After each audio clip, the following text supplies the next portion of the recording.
పప్పు చారుకి ఒక ఉల్లిగడ్డ, కందిపప్పు, 3 మిర్చి, 3 టమాటోస్.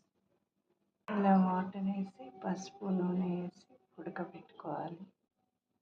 నూనె వేసుకొని పసుపు వేసుకొని ములక్కాడ, దోసకాయ ముక్కలు, క్యారెట్ ముక్కలు, చింతపండు పులుసులు ఇవన్నీ వేసుకోవాలి.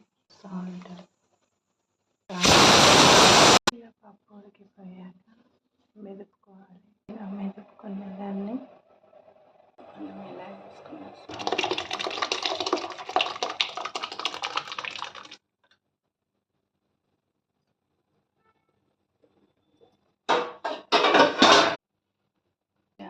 మరిగే వరకు మా మమ్మీ నేను టీ బ్రేక్ తీసుకుంటున్నా. ఎర్లీ మార్నింగ్ జీలకర్ర, మిరియాలు దంచి పెట్టుకోవాలి. కరివేపాకు వేసుకోవాలి. గంట పోపు వేసుకోవాలి.